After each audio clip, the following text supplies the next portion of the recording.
staying ahead of real estate trends. That's what we're going to be talking about here today. Everybody can see what we're talking about now.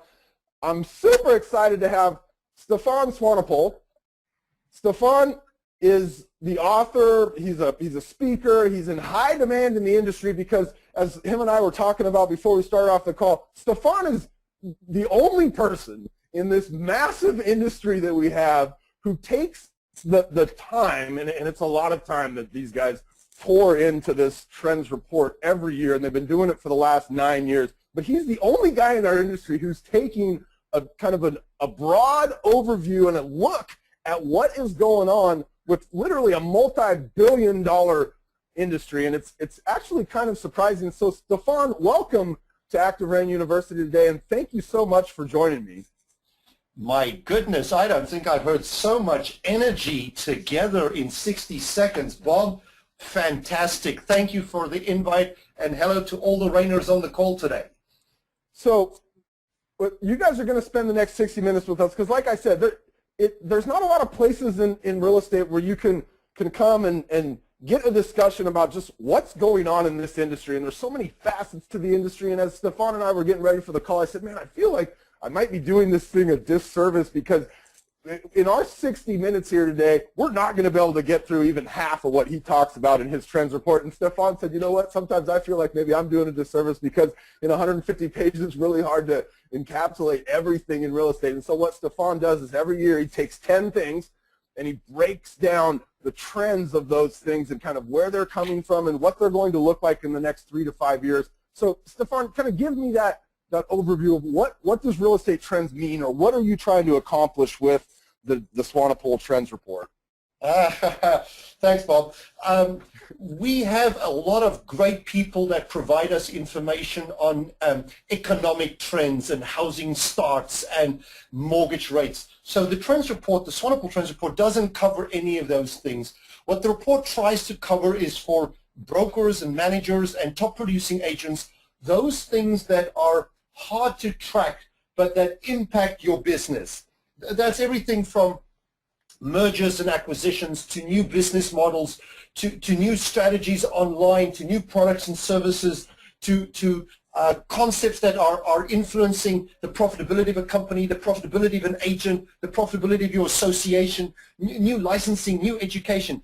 Anything on the business side of your and my world, this industry that you and I and ActiveRain and of course Truly and Market Leader, the one that we love so much, those things that shape and redefine what we are as a real estate broker, manager, or a top producing agent, and what we can do to be more successful, more profitable, and so that change does not catch us off guard, because change, of course, not new. It's been around forever. It's constantly evolving, and whatever we do today will not be the same in 5 years or 10 years' time, and we can't predict the future. But with a lot of research and a lot of information and a lot of tracking of innovations and creations and new stuff, you can start seeing patterns. And when you can start seeing patterns, you can actually start predicting some kind of likelihood of something going to happen.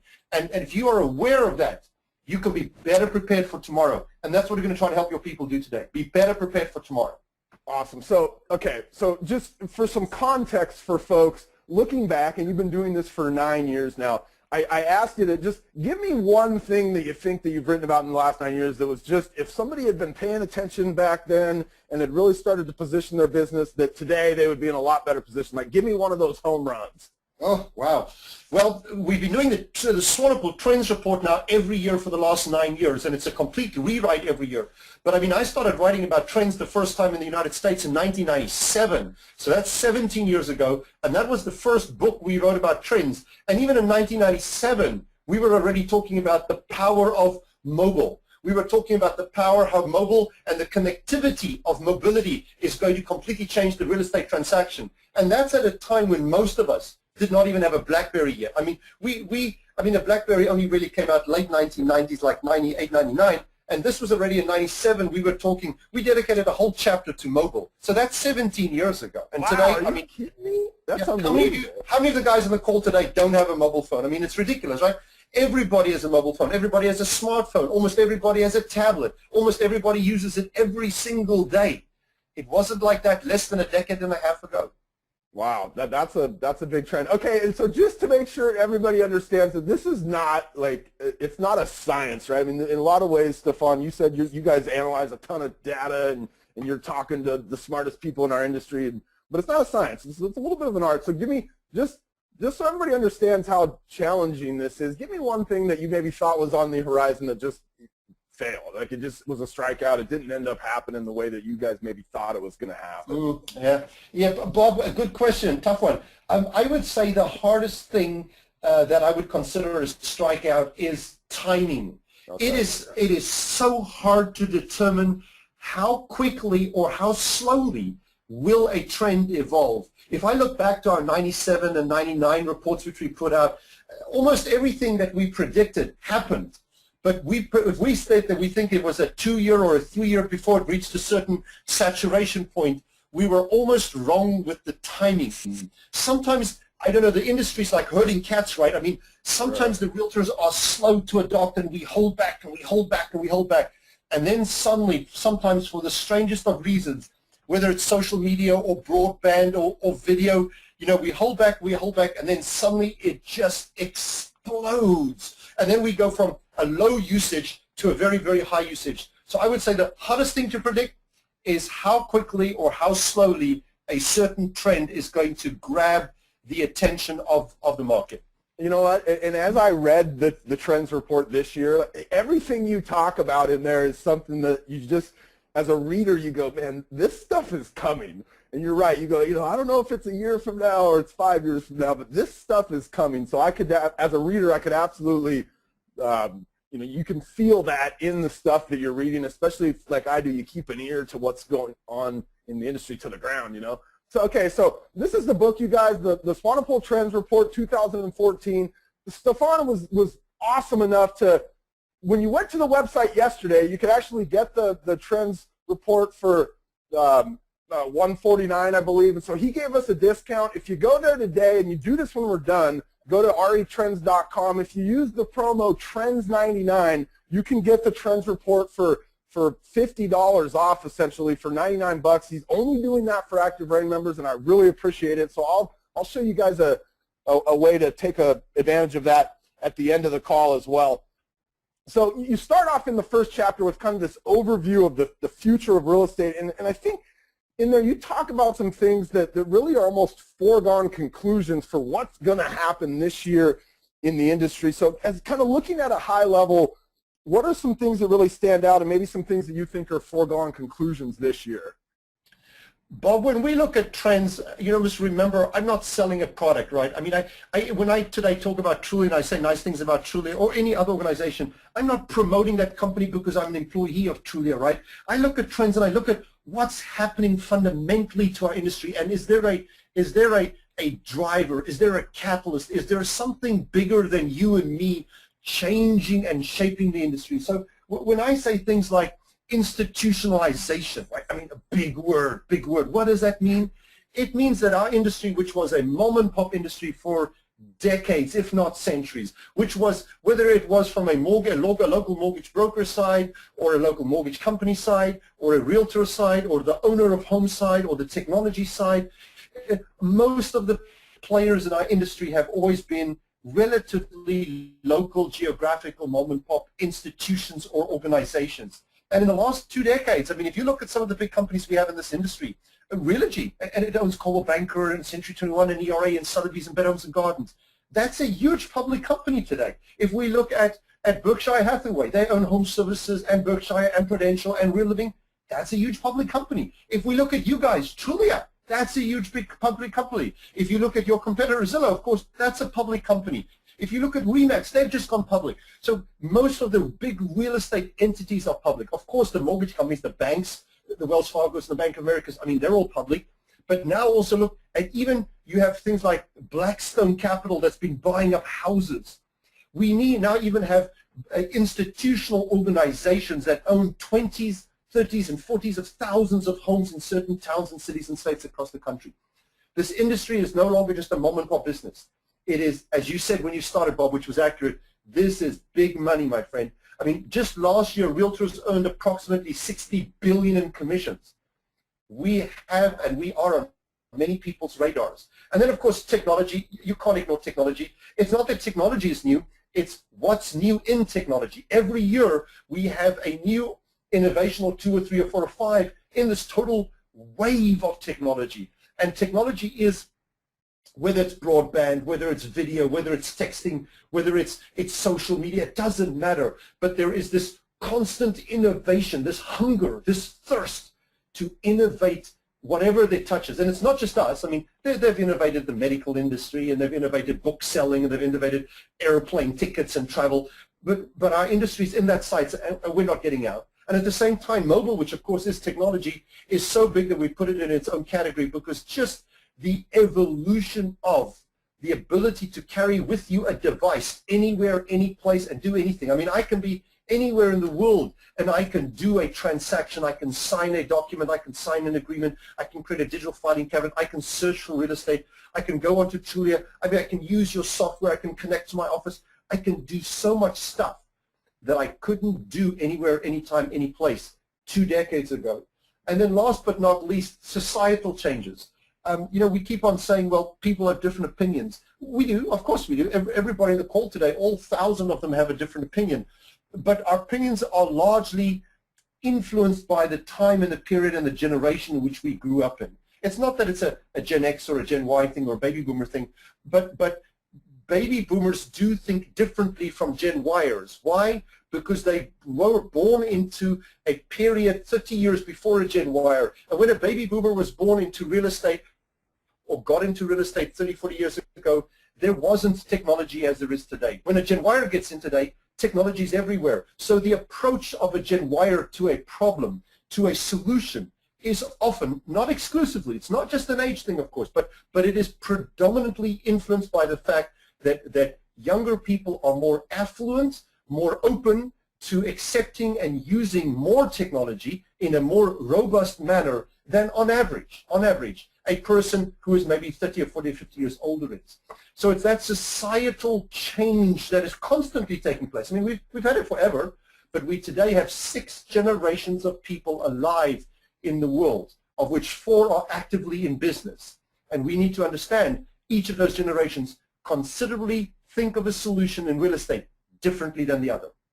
Interesting. So there's a lot of forces going on that are shaping the trends that we're going to start talking about here. So you get in, and in this installment of the real estate trends, you do things a little bit different than you've done them in the past, in that you go out and for each section, you pose a question to some of the smartest people in our industry, and really the folks that are leading and shaping our industry, people like Pete Flint from Trulia and Spencer Raskoff and the CEOs of a bunch of the major corporations and the founders, guys like Dave Liniger of Remax and Gary Keller of Keller Williams. These are all people that contribute to this edition of Real Estate Trends, which I thought is super awesome. Maybe just before we jump in here, why did you decide to kind of take that approach this year? What was your thinking behind giving some of these folks really a forum to share what they see in the future and some of the trends that they're seeing?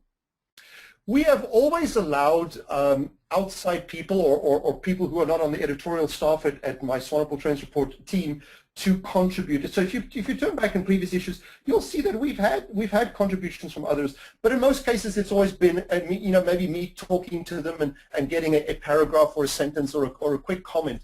But with the evolution of the T3 Summit, which is now the sort of the industry leadership neutral event out there, which we had last year and we have again this year in April, where all the CEOs of the industry, from Trulia, they're coming from Zillow and NAR, and they're coming from the big franchises and the big independent brokerage companies and associations across the country.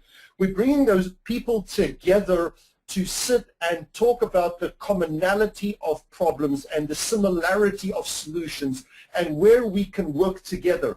And as we evolved that T3 Summit, I felt that there was a need to start that discussion in the Trends Report in this year. So almost everybody that you see who participated in the Trends Report this year will be people who will be at the T3 Summit, who will be speaking there, so that the one becomes a beginning of the discussion. I identify the trends. I sit down with these very significant leaders that basically I don't want to say control, but they stand in the powerful, influential, controlling positions in our industry, right? Between the people in our book, I think we interviewed something like 60 of them. Almost every single agent in the country touches one of them, whether it's through the Trulia software or the NAR membership or the Realogy franchise or the Keller Williams franchise. It doesn't matter. They're touched somehow by these people. So we start the discussion in the publication, and then we take it through to the summit, and we take the discussion further so that it becomes a interactive discussion about what can we do as an industry together to move our industry further. And Stefan, just a tip of the hat to you for me. I've been in this industry for a little over 10 years, 11 years, and it's so disjointed, maybe. And so to see somebody like taking a lead and getting some of these folks together, people that have the chance to make impactful decisions, and getting them in a room, and like you said, talking about the commonalities, and a tip of the hat to you, man. That's fantastic stuff. So, okay, in this first chapter, you're talking about changes in innovation, and so you go out and you give some of these folks that literally, like you said, have a chance to impact our industry, a chance to answer some of the questions. And so you ask, what is in the next 3 to 5 years, what are some of the changes in innovation that you see impacting the real estate agent or the broker? And the first person that you bring into the discussion to answer this question is Gary Keller, the founder of Keller Williams. And the very first thing that he says in that regard is one of the innovations that he sees coming is the idea of real estate teams expanding into new markets. And for me, this was, it resonated a couple of reasons. The main one being because it wasn't a technology thing, right? Like, you're asking about change and innovation, and Gary's not immediately going to technology and all of the big data and all this stuff out there that has the chance to transform our industry. Why do you think he went with real estate teams first, and then why did you decide to highlight that, and just what is he even talking about here? Good question, Bob. I don't want the people to read too much into the fact that they think he was first in the book. Somebody had to be first. Somebody had to be second. This wasn't a special promotion for Gary Keller. He didn't even know that he was going to be first or second in the book. If you look at that chapter, you'll also see that I followed Gary Keller up with Brad Inman, who's in the media. I followed up with Kurt Birdsley, who is in the portal space, followed up by Pam O'Connor, who's in the relocation space, followed up by Jack Miller, who's a technologist. So I try to, in every chapter, put a diverse group of leaders together that I know have a different set of approaches and mindset. I know that the way that Brad Inman thinks and the way that Kurt Birdsley thinks and the way that Gary Keller thinks is different. Why? Because I've spoken to each of them individually many times. I've had interviews with them. I've been to their conferences in the case of somebody like Brad Inman. I've spoken to them. I've read what they've done. So I wanted to bring diversity of opinion to the questions. One thing that I know you know is that the Trends Report does not dictate. The Trends Report is not trying to sell you a vision or an answer. What I see myself is as the, I don't know if it's the gatekeeper or the custodian or the catalyst or the facilitator of the industry. I take my responsibility as the industry custodian very seriously. I'm there to try and make sure that everybody has a good set of opportunity to access all of the data points and the information points and the strategic points and the decision points that are out there so that we can all take the best possible decision. So that chapter was blended together with a diversity of talent and leadership that allows the reader to gain his own opinion. Now, at the end of the chapter, of course, I do give my own opinion. I don't run away from opinion. I have an opinion, and I do share how I see everybody's opinion, but I do believe that the people selected are not just people who gave an opinion. These are people whose opinion actually matter a lot. Right. Okay, so real estate teams, what is he talking about? Why do you think that's an innovation and could lead to changes? I mean, Gary seems to think in his answer that this is like going to transform the industry 5 years from now. Gary Keller is an exceptionally visionary person and is most certainly one of the leaders in our industry that has built a real estate company over the last 2 or 3 or 4 decades. I mean, we have a few individuals which we can point to. Dave Liniger from Remax in a slightly smaller scale, but Exit Realty. So Steve Morris. So we've had individuals that have taken a belief, a concept, a vision, and they have built that into an astoundingly impressive organization. Keller Williams unquestionably is, if not number one, but it's number 1 or 2 on that list of one of the most impressive feats we've had in our industry. And Gary Keller has a firm belief that the broker shouldn't be on top, the agent should be on top, that it is a partnership relationship between the broker and the agent. And his whole philosophy is of cooperation and competition together. So the team concept is one which fits very well into the Keller model. So I'm not surprised the way he went. I think I can see it. It's the way they think. Okay. So Brad Inman, he takes a slightly different approach. And like you said, you got different people with different opinions, different backgrounds on the industry, and they're going to see things a little bit differently. But so Brad, in his discussion, he talks about just how you've got this flood of money coming into the industry. You've got technology being developed at just a breakneck pace. And his advice to people is partner or die. And when he says that, what do you think he means? And what should an agent look at Brad's advice and take from it? You see, Brad comes with a lot of experience. I mean, he has been at the front of a lot of these changes. I mean, some of the organizations he's created, whether it was the Home Gain, whether it's his video business at the moment, even just his news service, Inman News. I mean, that in its own has been a leader of providing daily news to people across the country. And at his events, he has introduced us to outside capital, venture capital money, investment banking money. So Brad has experienced firsthand how hard it is to build a business, how hard it is to bring a new concept or vision or dream to our industry. He has introduced partners to people. He has brought marriages together, meaning in the business world, and he has shown that very few, if anybody, can do it alone. And I agree with Brad. It is almost impossible to do something alone these days. If you want to build a Trulia, if you want to redesign an NAR, if you want to build a Realogy company, if you want to build a Berkshire Hathaway, it doesn't matter.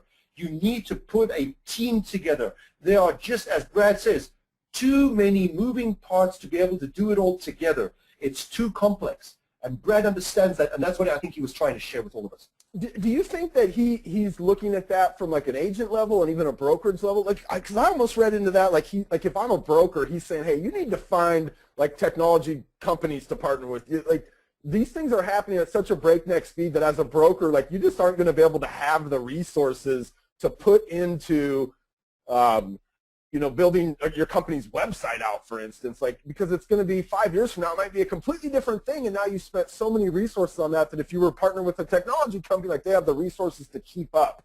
You think there's some part of that plays into why he suggests you should be partnering? Absolutely. I mean, he says in his chapter, I remember one of the quotes which we like to lift out, he said, change is happening so rapidly that no single company or individual, right? That's exactly what you picked up. Or individual can go it alone. And Brad and I both agree on the same point, where we think that you shouldn't reinvent the wheel. I mean, if there is another entity, if there's another business that's already doing something and they're doing it well, why don't you leverage that expertise? Why don't you join hands and do what you do well? We don't need everything to be repeated. We don't have to redesign the solution to every problem ourselves.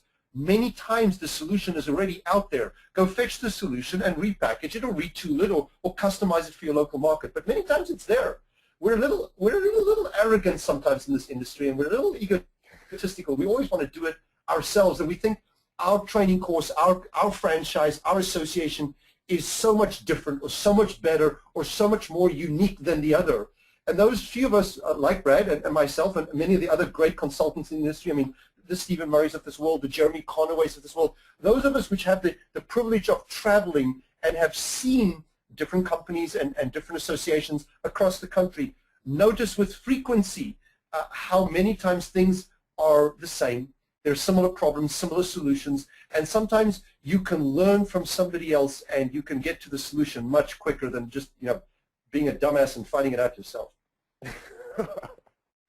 All right, so each of the folks that kind of answered this question in some way kind of hinted at the idea of big data. And I think Gary and later on Jack Miller, like these guys just straight out said big data is going to be a factor or an innovation that's going to change things or have an impact on things. What, as you look at big data, right? It's this buzzword. It's kind of everywhere.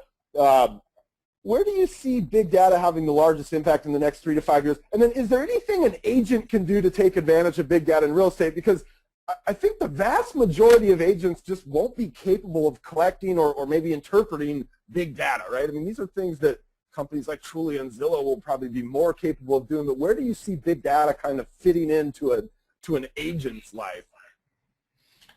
Okay, very far-reaching question. So let me start by trying to answer, Bob, to your raiders on the call here. Big data, in my opinion, is a popular new term. It's a buzzword, as you said, which is used to describe the exponential growth and availability of data in general, both in a structured as well as in an unstructured world. So yes, there's no question that Trulia is working with big data.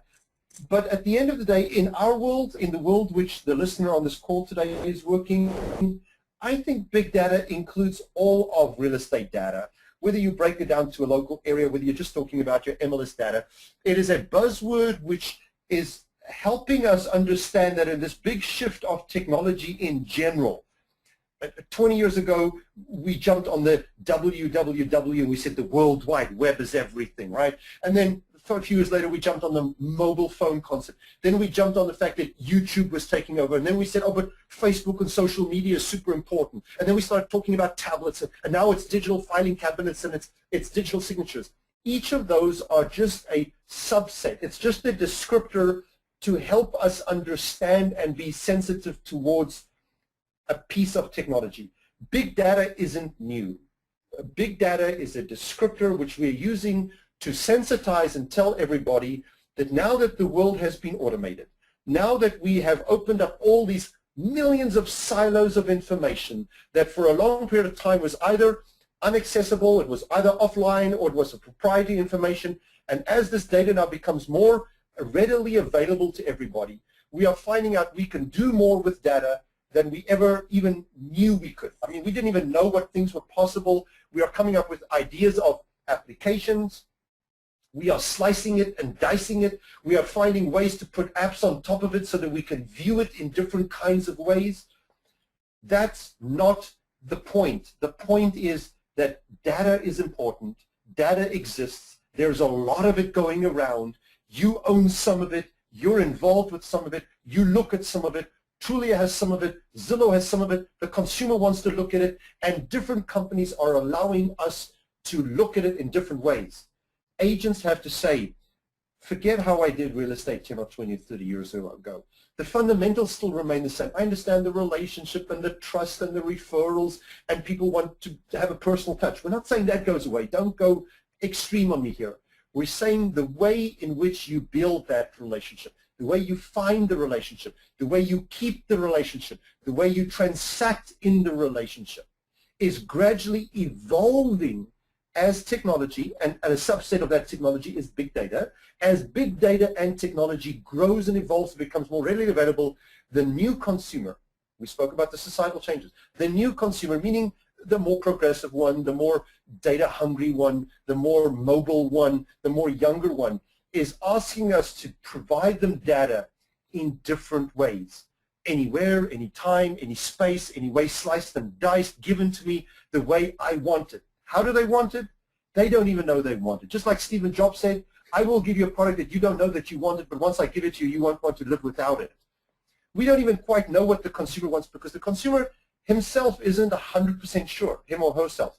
But they do understand that I've been given access now to a treasure trove of stuff which I didn't have before. And the more you show me, the more I love it.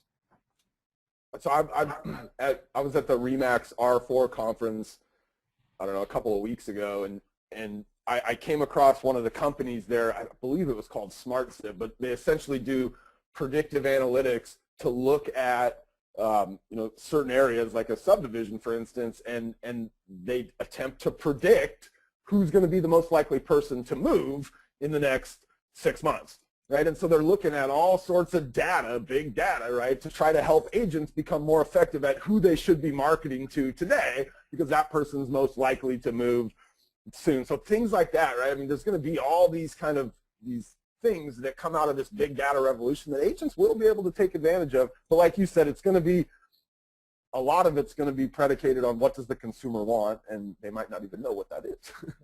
Right. There's going to be we will constantly hear, I don't know if it's every week or every month or every 6 months, we are going to constantly hear about new ways to interpret information that we may agree with or disagree with, and some of them will get traction or not. I mean, we're slicing traffic on freeways and finding out when people are driving and what speeds they're driving and what are they doing while they're driving, and what's the chance that they'll come back to a Best Buy store to come and buy something, and what did they watch on TV. I mean, we are trying to discover what the customer wants, when they want it, how they want it, when are they going to buy, when will they come back, how frequently will they buy, how can I influence them, what do I have to do to get them top of the mind awareness. And not everything we try is going to work. And some of it's going to be invasive, and some of it's going to be great, and some of it's going to be frustrating. I like to say in some of my talks, what's the difference between cool and something which is scary, right? If I introduced you to a new piece of technology, and in my talks when I do live, I do a lot of that, and my audience would have the reaction of gasping for air, and some would say, that's invasion of my privacy, that's scary, I don't like it, I feel uncomfortable. And then a certain part of the audience would say, oh, Stefan, that's rad, that's cool, I just love it, this is awesome. And the difference between those viewpoints is about 30 years in age. Well, that's all it is. And 30 years, by that I mean a generation. Yeah. The people that are thinking it's awesome are probably thinking about how they can apply that to better connect with more consumers, right? Yes, of course, yeah. All right, so organized real estate, you have a section on organized real estate. And I think maybe even you chuckle a little bit at this notion, right? Because we have organized real estate in things like the MLS or the associations, right? The national, the state, the local associations, but in many ways, it's not all that organized, and I think the way the industry moves is kind of proof of that, right? In this very, I think you said, glacial manner. So in the discussion of organized real estate, there's a lot going on. And again, you guys, we're not going to be able to touch on everything that's in this book, and you should absolutely take advantage of the special offer he gave us. Just go get it and read it yourself, because there's so much in here. I wish we had 5 hours to talk to Stefan. But you talk about organized real estate, and one of the kind of themes that runs through there is this idea that it's very big and bulky, and that there may be some consolidation coming down the pipe. So how should agents and brokers be thinking about MLS and association consolidation? Should they be looking at it fearfully? Should they be looking at it eagerly? What do you think is the path of consolidation? How should agents and brokers be looking at that? All right, let's first define organized real estate. And the industry is not to blame for the fact that they say it's unorganized. Organized real estate is just a term which has been coined by people like me and some other writers that try to encapsulate under that word, that broad description, the licensing process, the regulations, the societies, the institutes, the associations. It's the collective name for basically those things that have helped us structure and run the industry as a totality. And it is a vitally important part of our industry. But it is not a single entity. So when people say, well, it's moving slow, well, of course it's moving slow, because there's no single decision maker. Even Dale Stinton, that I respect very much, which heads up NAR, he's not in charge of all organized real estate. He is the CEO of NAR, and he's a very powerful person, but he has a board of 900 people to report to. And then there are 1,432 associations across the country, and there's something like, 700 MLSs across the country. And that's just for real estate brokerage associations, which are tied to NAR. Then you have all the home builders, and you have the appraisers, and the mortgage guys, and the title guys, and then you have the Hispanic Association, and the African American Association, the Asian Association. I mean, we're talking about literally thousands of organizations that are basically run by committee. They are run by a non-profit structure of elected people that serve in a capacity of usually a one-year term, and by the end of the year, they usually step down in their elected position, and somebody else slides into a position. So by the very nature of that structure, realtor associations were born 100 years ago, roughly, a little bit more than 100 years ago, which means that these structures were put in place long before technology, And the same way that technology has made inroads into real estate, and it has now created organizations like Realogy and Berkshire Hathaway. It has helped RE/MAX become global, and it has allowed RE/MAX to become a public entity. The same way that technology allowed the feasible, practical, logical consolidation and or expansion of business entities, well, it's going to have the same influence on organized real estate. Technology has to, and it will, and it is busy empowering our non-profit players to be better, more profitable, better relevant, more structured, and offer services that are more applicable today's times. So is our organized real estate industry as a whole, is it more cumbersome than it should be? Sure it is. It is. But if you were to create it today, you wouldn't create it the way it's created, but it wasn't created today. It was created 100 years ago. So I think that the industry is it is already going. It has for the last 10 years. This is not a new trend, but the process unquestionably is speeding up. It is getting faster. It is getting more comprehensive. It is getting more robust. And as these associations, these local associations across the country consolidate, that is life. That is progress. That is change. That's a good thing. Don't be afraid of it. Don't be scared of it. We don't need an association that only has 50 members or 20 members anymore. We may have needed it, or we could have used it 30 or 40 or 50 or 60 or 70 years ago when technology did not allow us to do many things it can do today. But with the growth of society, the growth of technology, many of the reasons why we created some of those associations, not all the reasons, many of the reasons, are no longer as valid as they were a half a century ago. So could we consolidate them? Yes. Should we? Yes. Are we doing that? Yes. But the process is painful. It is slow, because you need hundreds, if not in some cases thousands of people to participate in a voting process to agree to change things. And people, by their very nature, resist change around every single corner I've ever seen. So it's hard enough for a company to change when you have one CEO. What happens if you have a board of directors of 900 people and you just have, I don't know, 10 or 20 or 30 or 40 or 50 people on that board saying, well, I don't think we should change. So it's hard, very hard. So you have a chapter about branding, and you look at it from the perspective of the question that you pose to everybody is, will the portals, the Trulias and the Zillows, become more visible brands than the large franchises? And I think this is a really important question just for the industry at large. I mean, 10 years from now, if Zillow and Trulia are what people think of when they think of real estate, I mean, I think that's a pretty big shift. Will they? Brands in our industry means different things to different people, right? So some people say, well, I see you put the RE/MAX sign there. RE/MAX is not the brand. It's me, the agent in the neighborhood, that's the brand. You know, and there's some truth to that. And then some other people say to you, no, but I'm a local broker, and in my town, my local name, let's call you Bob Stewart Real Estate in Orange County. That's the name of trust that I can believe in. And there's some truth to that. And then the RE/MAX will, of course, say, but we're a global real estate brand. And, of course, they are a global real estate brand. So brands do not mean the same thing to all people.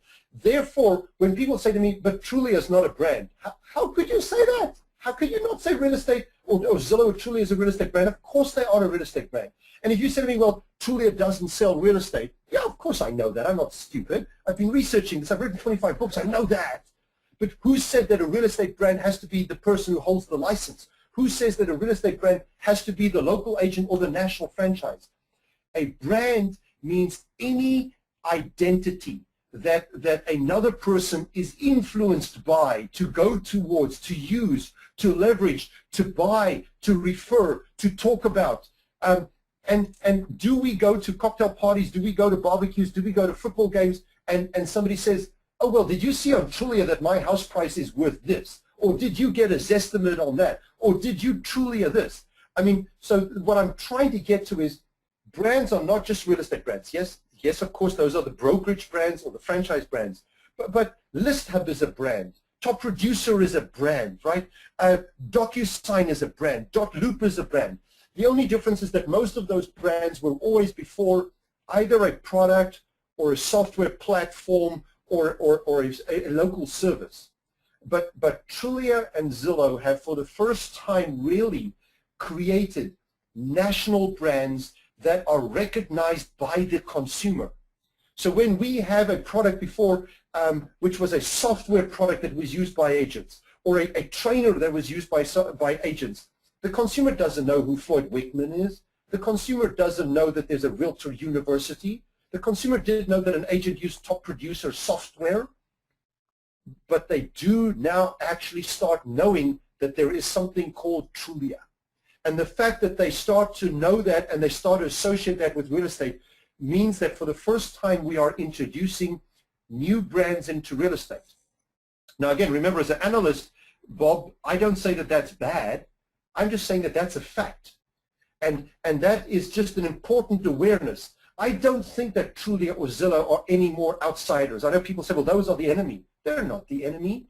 Trulia and Zillow today is as much part of our industry as many other things are. These companies have been around for many years. I mean, not as long as Coldwell Banker, 106 years, but they've been around for between 5 to 10 years. That's a long time. They've paid their fees. They've contributed on an education level. They've created products. They've created services. They've sponsored events. They've given speakers. We know who their CEOs are. I mean, we all know who Pete Flint is, right?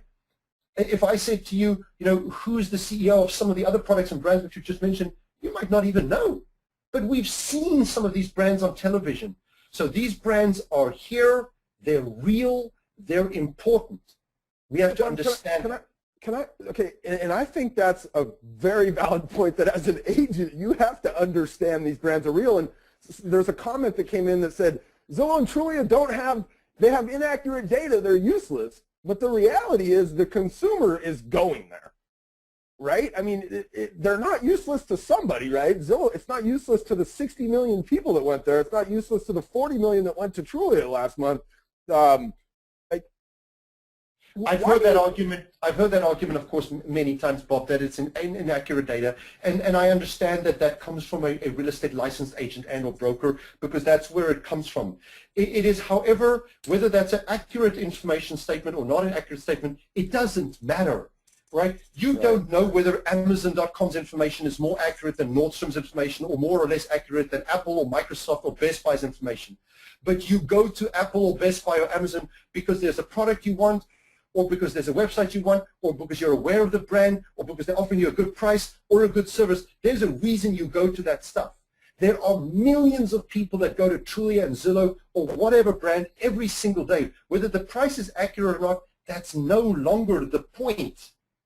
These are brands that are offering service. At a recent conference, maybe about 3 weeks ago, somebody else's conference, there was an outside vendor that said that according to their research of all the transactions last year, approximately 43% of all transactions in the country did not take place through an MLS organization. Whether it went through an attorney, was outside the MLS, whether it was a pocket listing or a whisper listing, whether it was off-market listing, whether it was canceled, whether it was a FISPO, whether it was an estate sale. But if 43% of all transactions did not go through an MLS, if we for a second assume that that number is even remotely accurate, and it might not be accurate in the example of the person who just asked you the question, but if it's remotely accurate, that means that our MLS information is not even necessarily accurate anymore. We are struggling with accuracy of data, period. Whether one company is doing it better than another, that is only in the opinion of the person who thinks they know more. In the general consumer's public information, they don't know the difference.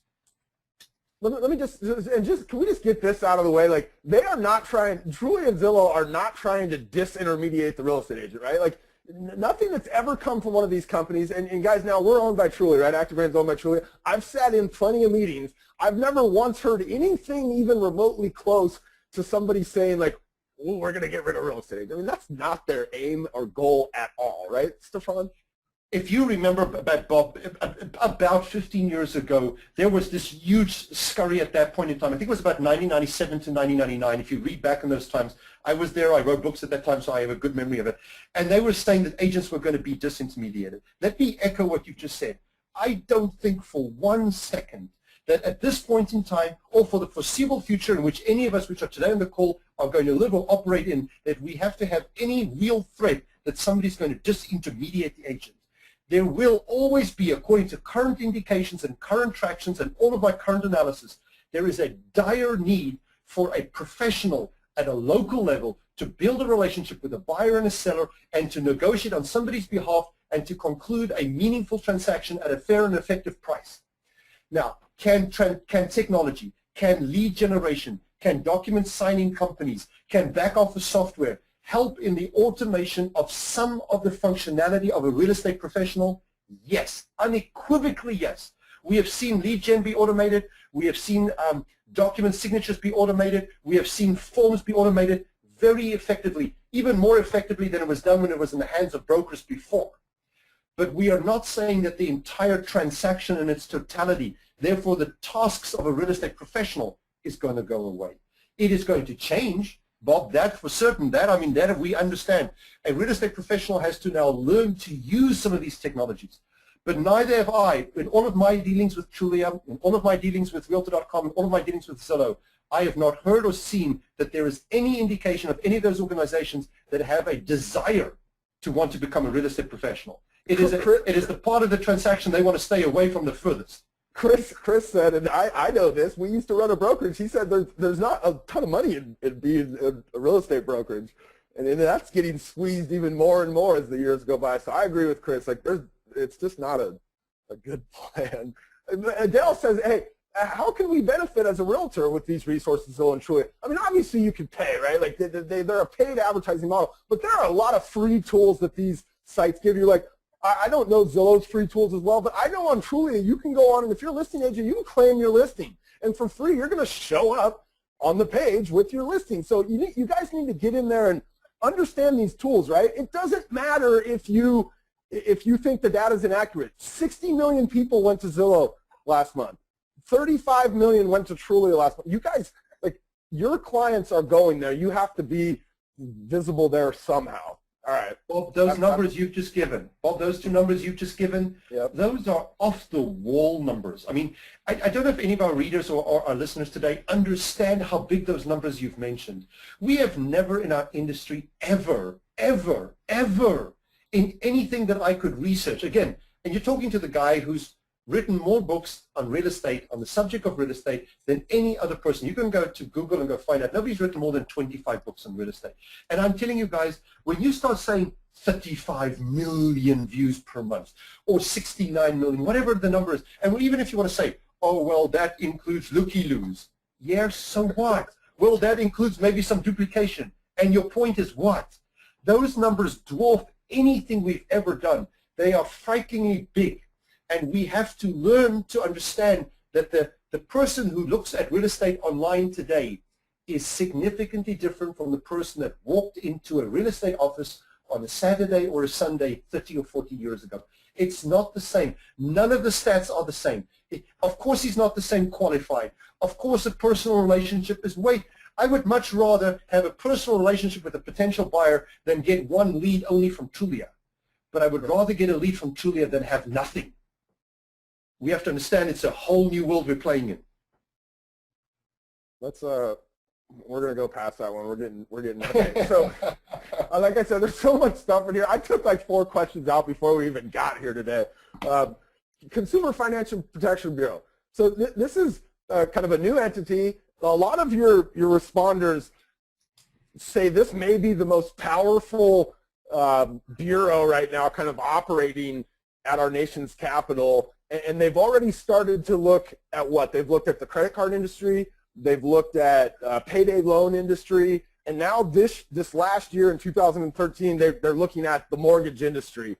Like, is it inevitable that the Consumer Financial Protection Bureau is going to start to look at the real estate industry? And then what as an industry, like, what should we be worried that they start looking at? There's no question they're going to look at our industry. I don't even think that that's a maybe. I think that's a pretty certain. I mean, they have been chartered by the government to look after the interests of the consumer, and anything that the consumer touches in mass is going to be something which they are going to have a privy to, and they've been given very, very extensive powers. So, I mean, I don't want to say they don't report to anybody, because of course everybody reports it, but they are outside the normal reporting channels, which means that they have a broader scope of capability of looking and redefining industries. And at the same time, when they fine an industry or companies or participants a certain fine for not treating the customer absolutely in the highest priority, and there is a fine imposed, they get a part of that fine. So, I mean, there's even a financial motivation for them, because they even get funded in part by that, is the best of my understanding. And they have made inroads into the mortgage process, and as you said, the credit card process. They are going to look at our industry. As a matter of fact, I believe they already are looking at our industry. Our industry is, as we have all said so many times, the single biggest financial transaction that an individual or regular individual does in his or her lifetime. So for them to look at our commission structure, our disclaimers, our recommendations, how the organized business is structured, how we're consolidating, how we make recommendations. I mean, it's going to happen. I put it at the end of the Trends Report because I don't think it's something which impacts us today. It's something which I think impacts us, more the tomorrow kind of stuff. It's more a little bit further out, and it's probably something which we will write about more and more and give you more and more recommendations. So I don't want people to leave any sleepless nights at the moment on the table as a result of that, but don't ignore it. Make sure. I read the chapter, and if I was an agent, I might be doing a couple of things. Like, I'd be making sure that all of my files were in order, right? Or I'd be making sure that my affiliated business arrangements weren't in violation of REST. But like, there are some things that, as an agent, you might be putting your ducks in a row over, right? Yes, and I mean, one would expect that any kind of affiliated business agreements, they are your ducks in order. I would expect that all your contracts are in order. I would suspect that they all are correct, because we shouldn't say anything else, of course, on a public call. So they should be right. But boy, guys, if they're not, or if you're not sure that they're not, I mean, yes, very good advice from Bob today on the call, and me. Make sure that you go dot every I and cross every T, because somebody is going to come and look at it. If they haven't in the past, they are now more encouraged to do so. So you dedicate a chapter to going mobile and becoming more connected, and we'll finish with a couple of questions out of here. But as big data comes in, and as people are just, they have access to so much, it's literally probably, well, I mean, it is more data and more access than we've ever had in the history of the world, and every couple of months it doubles, right? So what is the value of the real estate agent as an interpreter of data, and how do you see that then playing out like in an agent's life? The agent is a critical interpreter of data if he or she steps up to the plate to do it. If he or she decides that they are going to resist the change, fight the change, or they're going to do it the way they think it's the right way, or they don't think it's that important, and they allow the door to be opened, you are increasingly going to see more outside technology companies and or applications and or outside players. I mean, this is capitalism, right? This is America. You leave a hole, somebody's going to step in and fill that hole, my friend.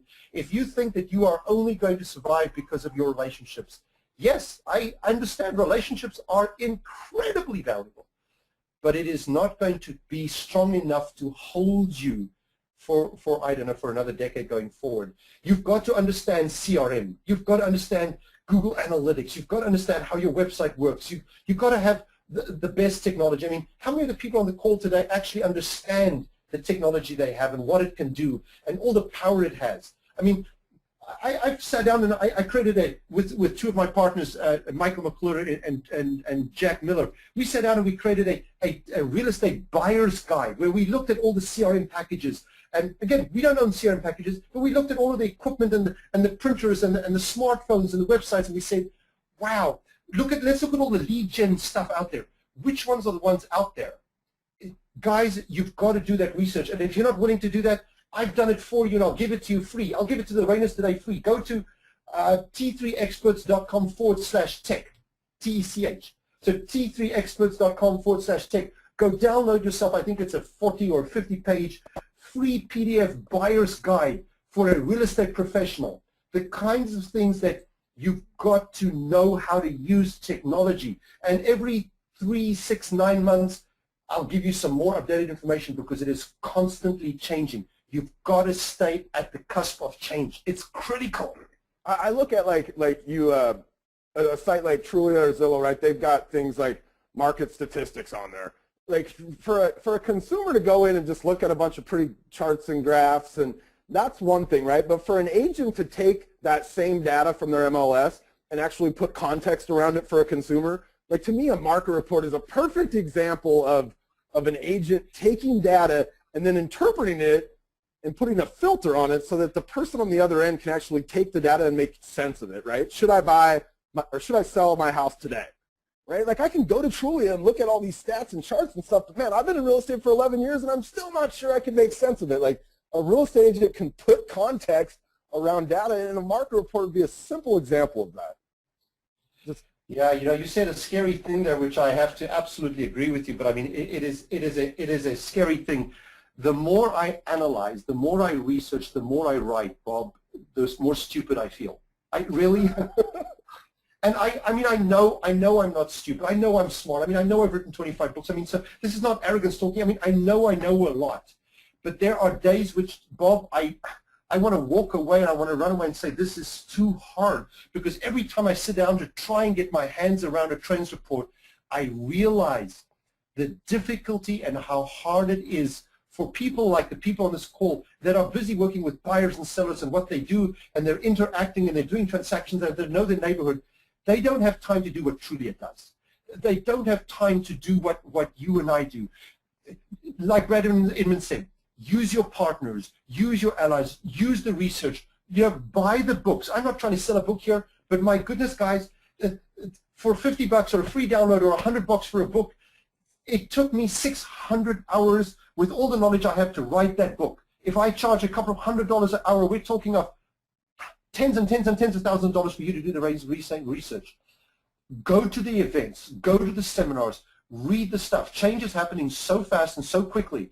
You can get so much good information on this call today. The amount of free stuff, Bob, that you've put together through our discussion, the questions you came up with, there's a gold mine of stuff for the people to use.